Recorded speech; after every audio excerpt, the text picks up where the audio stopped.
life. So thank you so much for coming. How are you doing today, please? I'm fine, thank you. Enjoying the whole environment. Awesome. Thank you so much. All right, now I would like to ask you this question, and this question is so fantastic. So I wanted to ask you, and what do you think that young people get wrong about finance? I believe that you, of course, I've done your introduction and power before you were yet. You're a finance and wealth coach, and there's something that you have been doing for a long time. So I'd like to ask you this: what do you think that young people are getting wrong about finance? Thank you very much, Simon, and great job you're doing on TalkInfluencers. One thing I've noticed that the young people are doing wrong, and so when you talk about youthfulness is a function of the heart. So I'll just talk generally. What we're doing wrong is that we're not ready to play the waiting game.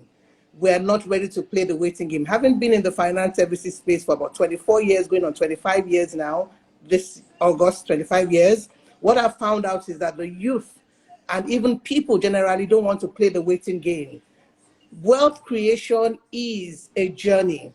You don't arrive there overnight. And that's why many young people get lured into quick, rich schemes and they lose money in the end. If you look at the millionaires or the billionaires, they didn't start either with a silver spoon, and they didn't start with having 1 million naira, $1 million in their account.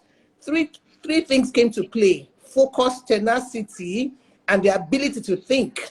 You see, money likes to be in a place where it can be multiplied. So the young people don't want to spend time to grow, and also think of ways to multiply their streams of income. So I think that's the fundamental thing that is missing.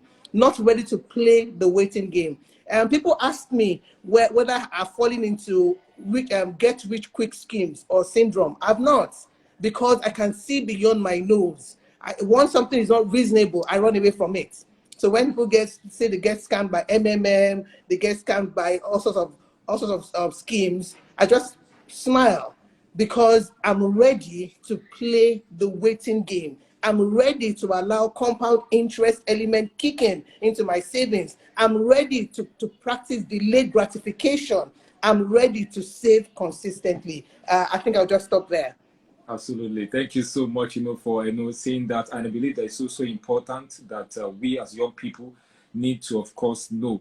Now, I'd like to ask you this. Having spent, like you said before, they have spent like 25 years in finance, and what do you think you wish you have knew earlier about finance? What do you think you wish you have knew earlier about finance, having spent 25 years? Yeah, I wish in the last 15 years I'd known how to dimension my needs from my wants. Because every day you wake up, there's something that you want. So if I had known that actually I should be focusing on the things I need, and downplaying my wants, because the wants are the feel-good issues of life. The needs are the things that are essential for you to enjoy your life and live your life comfortably. And I'll quickly talk about your needs. You need air, you need housing, you need clothing, you need food. The wants are, a need is an apple, the fruits. You also need an apple, an Apple phone, an Apple Watch, an AirPod. That's a want. You understand? So if I had known earlier, 15 years ago, that KEHINDE, focus on your needs, the things you can't do without, and downplay all the ashrebi, downplay trying to put up a front for other people to enjoy seeing. I think I would have been richer by now. So it's that issue of being able to dimension between my needs and my wants. I wish I knew that earlier in life, and I think I would have been able to save more. Thank you so much. Thank you so much for saying that. Take your page and you do something about the 4 types of wealth that one must have. You talked about finance, you talk about financial wealth, you talk about social wealth, and you also talk about time and health wealth. Now, I'd like you to explain more about these 4 must-have wealth that we young people and everyone watching us, young and old, must have. Can you just explain more about each of them? Okay. The first one I'll talk about is health. Your health wealth. Health is wealth. It is when you are alive, in a good state of mind, with your brain functioning properly, with energy, that you can go to work and earn a financial wealth. More importantly also, if you're not in a good state of health, no employer would employ you. And even if they employ you, you can't put in your best at that work. So from you taking care of your health, your body, your mental health, your physical health, your spiritual health. You can now say, oh, I'm fit and employable, or I'm strong enough to start a business, and I can now earn finance wealth. So money now comes from the fruit of your labor, from you exercising your energy, and somebody out there sees you fit and compensates you with a salary. So that's the finance wealth. So health is all about yourself. The finance is the exchange of your intellectual capacity, your physical health, like the bricklayer. It is the physical health that it translates into giving them an allowance. The next one is social wealth. You see, what I've learned in the last 5 years is that you cannot do without social capital. Social capital is that capital that you get from your interaction with your fellow human beings. And so I tell people that you must grow social capital to the extent that the social circle is such that it's powerful. I would say I have a good social capital and I'm still growing it. How am I doing this? You can't get what you cannot give. So you give out there, you make yourself relevant out there, you add value to other people, and then you build your circle of influence. Your circle of influence is what would also translate into financial wealth. And I will explain. When you start a business or you write a book, your first customers are the people within your circle of influence. So I just wrote a book about 2 months ago, and I've seen a lot of people buy copies of that book because I've sown into their emotional bank through my social capital. You understand? So they're able to buy my book, able to relate to me. If you start a business today and people don't come there, you need to sit back and say, oh, I have so many followers on Instagram. I have so many followers on LinkedIn. I have so many followers on Facebook. Are they monetary spirits, or are they part of my social capital? And building social capital starts with service and you giving and you being genuine, so that people can see that, oh, she's genuine. Oh, Simon is genuine. Simon is focused. You are able to deposit into the emotional bank. So social capital is very important. We all need it. Where I come from, I'm a Yoruba lady. They say, "Eniyan lasho mi." It's people that close to you, at those vulnerable points in time. The other one is time. Time is money, Simon. Time is money. I don't joke with my time. So when I'm at work, 8 to 5, I'm focused on what I want to do for that day. I don't have time for time wasters, sorry to say, because time is the only thing God has given every one of us, be it Dangote or Tedola, Bill Gates, Elon Musk, Simon, every one of us, including KWO. God has given us time in 24 hours equally. It is what we do with that time that will determine how well we live our life, how rich we are, or how poor we are. So what I've learned to do over time is to stretch time. You see, I'm on vacation right now. Immediately it was 2:30. I had to get up. I said, I have a program at 3 o'clock. You understand? And I still have other things planned up from 4 p.m. this afternoon. I had to get up, plan myself. And within this 1 hour, no disturbance. And once I'm done, I'm going on to the next thing. What are we doing? Many of us, after we finish work, we get home after the whole traffic of the day, we say we're tired. Somebody somewhere is not sleeping. Somebody somewhere is writing a manuscript for a new book. Somebody somewhere is writing a code that will change the world. Somebody somewhere is developing a vaccine whilst you're sleeping. Rich people don't sleep. They sleep.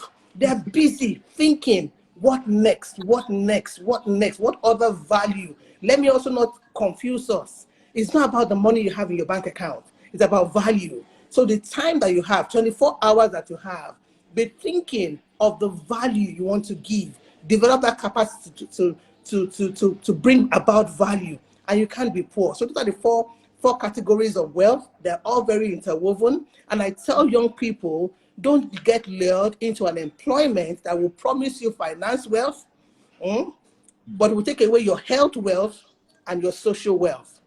So when you're taking up an employment, be very careful. They will take your time and promise you a salary, which is finance, but let it not be at the expense of your health and your social capital. Very, very important.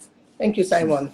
Absolutely. Thank you so much for that illustration. I believe everyone watching us, listening to us now, they've gained something tremendous, from that explanation. Well, Well said. So I'd like to ask you this, and you said something on your post. I was looking at it. I said I must ask you this, and I was like asking. I said you said something about spend your money on the things money can buy, and spend your time on the things money can't buy.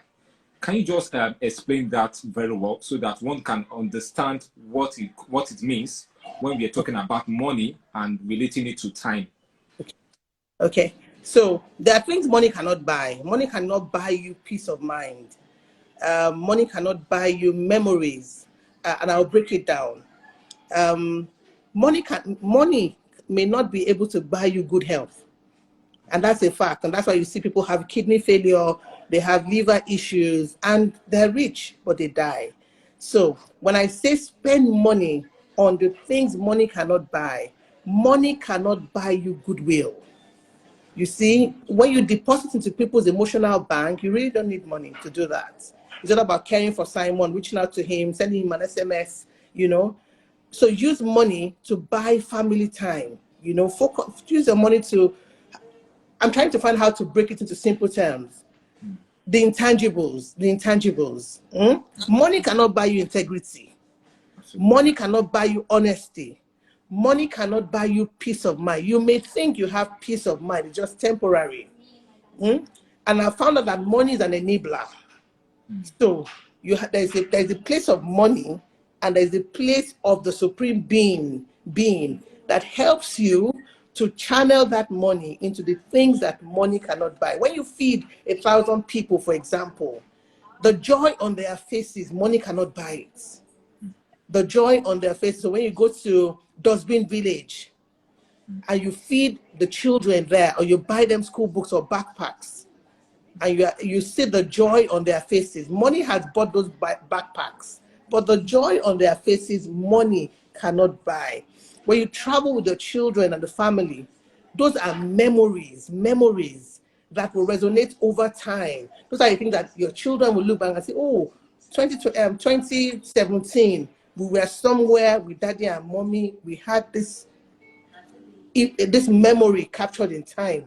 So it's a balancing act. There are times to spend money, to go from one place to the other, and there are times you also don't spend money, but you look for those things that money cannot buy. If, for example, I've seen situations where I've had to reach out to 140-something people. That was about 3 weeks ago. I just had that feeling when I got back from work around 10 p.m. and I sent a message to everybody within my social network, over 140 people. When I woke up the following day, I woke up the following day and I put up my phone around 8 a.m. The avalanche of responses. Some so happy, oh, KW, thank you for reaching out to me. And some just saying, KW, that message came at the right time. I was in a very terrible state. You lifted up my feet. Those are the things that money cannot buy, So it's a balancing act. May God give us wisdom. It's a balancing act. All right, thank you so much. You mentioned about thinking, and I would like to ask you this. How do you manage your thinking so that you will not lose the control of yourself or the control of who you are? How do you manage your thinking? Irrespective of all the things that you have just said now, how do you manage your thinking so that you will not lose who you are as a person? Okay, there's something I remind myself of every day. My identity. People that follow my page, I'm quick to tell them I am intricately pieced together by God Almighty. I have purpose. I am destined for success. The reason is that I need to affirm myself. Simon cannot affirm me enough. So you must understand who you are and the power you carry. As an individual, we carry power. The power of life and death are in our tongues. So I tell myself positive things every day, to refocus myself and not get carried away. Let me be open with you. There are so many things that will derail you. Is it the economy? Is it the bad news you get every day about terrorist attack, about rape, about armed robbery, about kidnapping? Those things are enough to derail you. But you must put yourself in a place where you've insulated yourself with affirmations, with the word of God also, and you've been able to channel even the educational ability that you have, to positive things. So that's how I keep myself focused I affirm myself on my LinkedIn page. You will see it once in a month. I just tell myself, who am I? And I remind everybody who I am. I'm not waiting for you to define me. Don't tell me who I am. I know who I am, and that's the power of affirmation. How did I get to understand this? I'm a certified life coach. So I went through a coaching certification program. And one of the things you will learn is the capacity to and the ability to know who you are, what makes you tick, that's emotional intelligence, emotional quotient, and also how you behave affects other people. So when you know yourself, you know who you are. Simon, nothing can faze you. Even in the midst of all the adversity, you remind yourself, I am the child of the Most High. I am destined for success. I am built for purpose, I'm on earth for a reason. Those things ginger your swagger, and you remain focused. So affirmations do it for me. Thank you so much for mentioning the word affirmation, and that is one thing I want to ask you again. What if any advice you have received from someone that has made a tremendous impact to who you are today, your career, in your life? What advice you have received from someone that you will never forget and that really helped you thus far? If there are 2 or 3, they are also fine as well. You can also mention them as well. Yeah. 27 years ago, 22 years ago, I was just a young banker, and I had a GM who I was reporting to directly. And I was being told to move from a particular department into a very sensitive department that I've stayed in the last 25 years. And, I sat down with him in my office, a young lady just starting her banking experience. And he said one thing to me. I'll speak Yoruba if you don't mind. Yeah, and he said, Odo, Tomamu, Koneshan Kojae. What he was trying to tell me is that the river I am going to drink from, that I'm going to be sustained from, will not flow past me. And immediately, because that was an elderly man, at that time I was in his 50s, and I've not seen him for so many years now. I'm just wishing him well. I'm just wishing him well. He was a fantastic boss to me. And he said, don't be in a hurry for anything, be it money, be it a life partner, be it trying to get a car. Kehinde, don't be in a hurry. That river will come to you. Just stay where you are, stay focused, don't steal, maintain your integrity, don't be in a hurry for anything. So people tell me I'm not in a hurry in life. I'm never in a hurry. I might stay away from my platform for 2-3 days, I come back. I am never in a hurry, no competition with anybody, I'm just running my race, because at the end of it all, it is you. So I'm going to charge everybody, I'm going to share that with every other person here. Don't be in a hurry. That has kept me.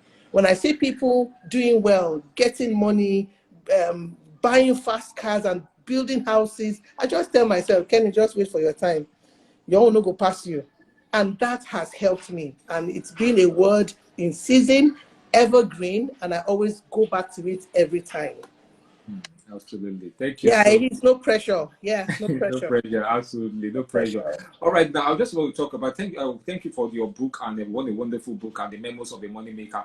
I'd like to ask you this. What was your intention writing that book? What was the intention? What do you want to achieve with that book, writing that book?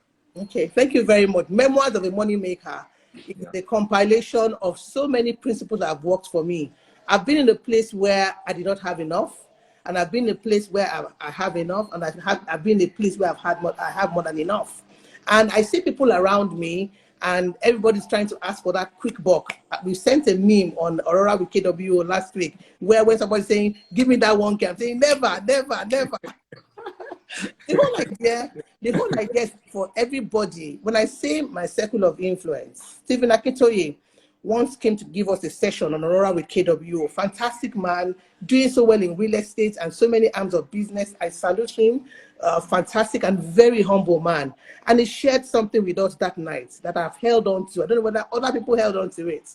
He said if there are 7 friends working together, 6 of them are poor, you are the 7th person in that group. You are the 7th poor person. The reason is that it is the people within your circle that will determine how rich or poor you are. So for me, I want everyone within my circle, everyone within my community or my ecosystem to be rich. So that if I need a 1 million naira there, or we need to come together to do an investment of 20 million, I'm not looking outside my circle of influence. I'm not looking outside the people within my community. It's all about me wanting everybody to enjoy the life I am living. It's not by magic. Money answers principles. And that's why you see Muslims, atheists, Christians, young, old, Arabs, Nigerians, Europeans, Japanese, everybody, when you see the rich people, they follow principles. Money does not know whether Simon is tall or dark. Money wants to understand whether Simon understands its principles and you are able to follow it. So it's my own little secret out there to say, I'm not shy for you to be like me. This is what has guided me. And if you look through the book, I started with money being a spirit. Money is a spirit. I think if you read the first few lines of the book, it says money is a spirit. Simon is a spirit. He lives in the body and he has a soul. Same thing with KWO. So I was taking it from the dimension of who created money, who is the custodian of money. That is the great one, the author and finisher of our faith, the creator of the whole world, you know, the owner of the cattle upon the 1,000 hills. So I'm bringing also my spiritual principles and what has helped me and sustained me as a Christian and applying it also in the in the money space, and just my own way of giving back. And that's just volume 1. There'll be 2 more volumes by November, and then I'll be inviting you all for the launch. Also, absolutely. Thank you so much. I'd like to ask you this, okay, what are the things that you did growing up that you feel that have made a tremendous impact to who you are today? What are the principles that have always guided you growing up that have helped you thus far to become what you are today? The activities that you engage in growing up that have made you to become the person that you are today? We are functions, first and foremost, products of our experiences in life. So every one of us would have a background to what has created an impetus to their success or otherwise in life. I grew up in an academic environment, my parents being professors, so book knowledge was just available. I remember then growing up in the house, I had encyclopedias everywhere, you know. I used to see my dad's specimen in formalin. You see lizard inside formalin, preserved. I grew up seeing microscopes in my house. My father looking through a microscope, you know, trying to do so many dissecting frogs and all sorts. I used to see mosses and liverworts and flowers, all sorts in my house. So book knowledge came to me naturally. You know, I just had a flair for education. And so anytime I'm in class, I'm focused.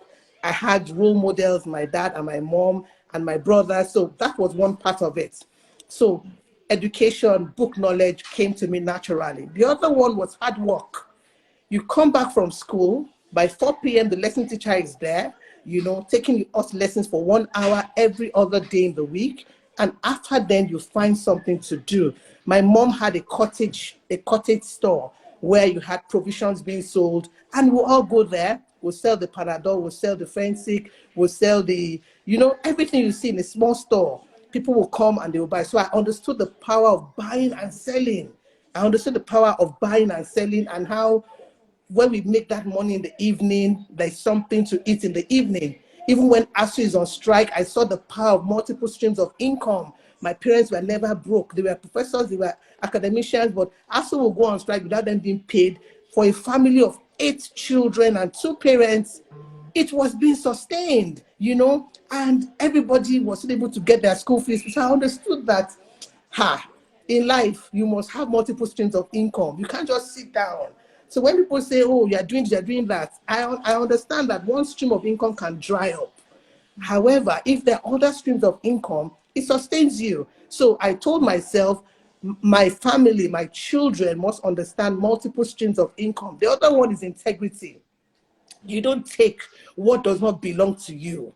So I've had issues when people come, my brothers come with one football and they say, yeah, we are playing ball and my friend left the ball. My mother will take you back to school. You go and return that ball. Or you come with a strange pen or biro because she will check your books in the morning before you go to school. And there's something strange that she did not buy for you in your book, in your bag, she will return it. So integrity, hard work, multiple streams of income, book knowledge, you know, book knowledge, and more importantly, the God factor. My grandparents, from my mother's side, were clergy. My grandfather was a clergyman. My mother was an ordained deaconess in the church. My father from a very religious background. So going to church, you know, adding all of that and adding God factor, the God factor, or more, you can't miss it, man. It was a combination of so many things that just helped in shaping me. Was life easy? No, because you'll be unpopular. You will be unpopular, but my mother and my parents also developed something in us called self-confidence. So we'll go for debates.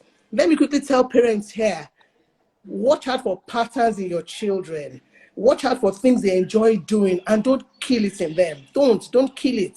And encourage them, encourage your children. So we used to go for girl guide programs where you learn how to sew, so I can use my hands, I can bake, I can do so many things.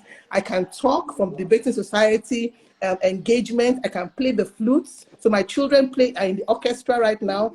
They can play musical instruments. So my parents just latched on every trait that they saw that was positive in the child, and they nurtured it. So it was a combination of so many things, but I won't forget the tough discipline. My parents didn't spare the rod. I'm still a beautiful woman, so you won't even see all the flogging when I was young. So my parents never spared the rod. You know, they didn't have, oh, don't beat them.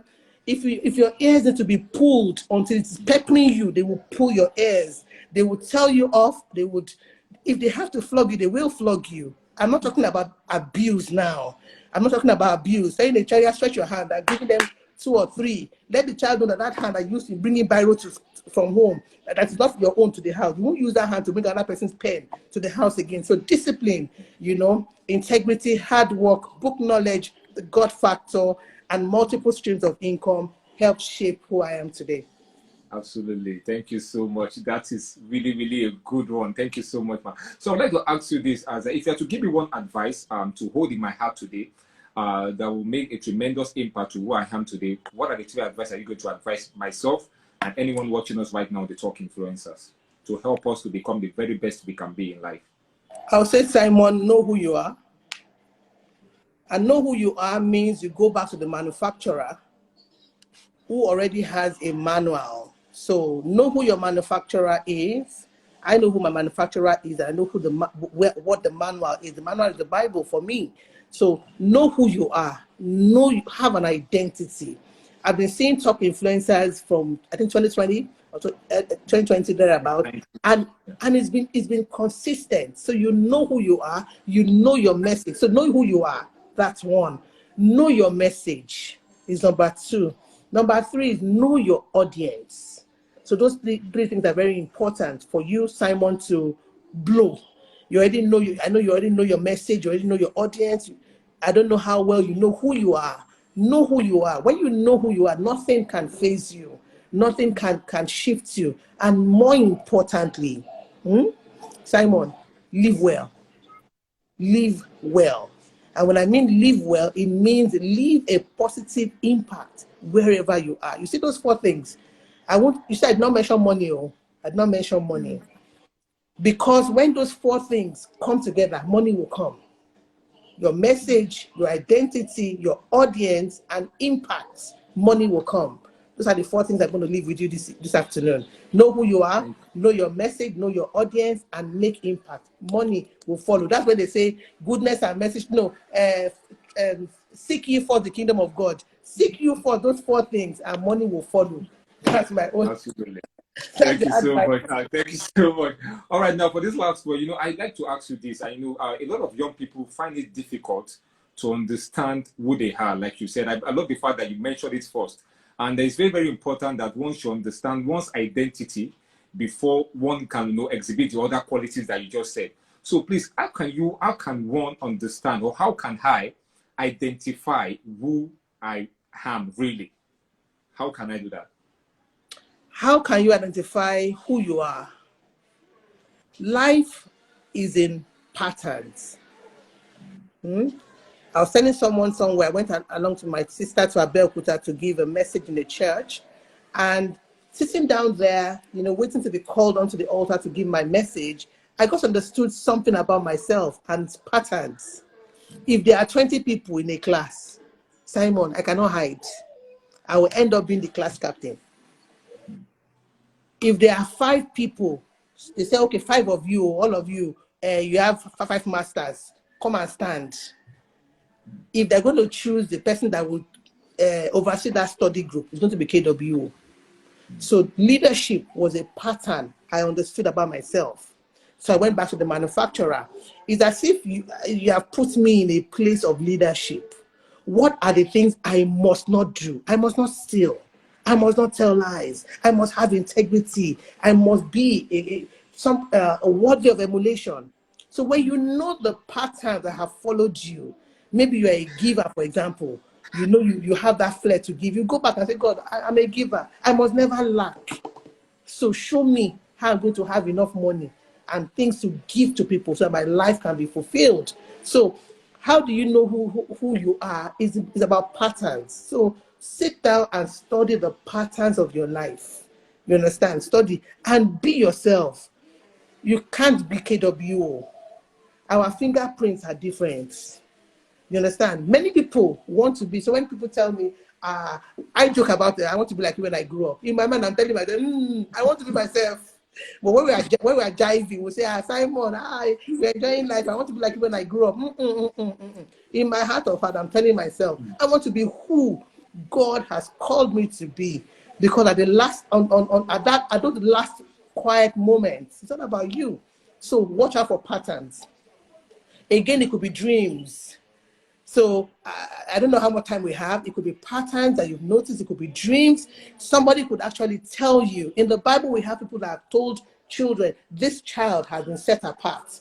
When Jesus was going to be born, a message came out of who he will be. He's going to be Emmanuel. He will deliver his people. So there might be pronouncements that have been made by people in authority, either spiritual authority or your parents, to say this is who you are. So it comes in different ways. It is now for you to take it back to the manufacturer. Oh, I heard about this. Somebody said this about me.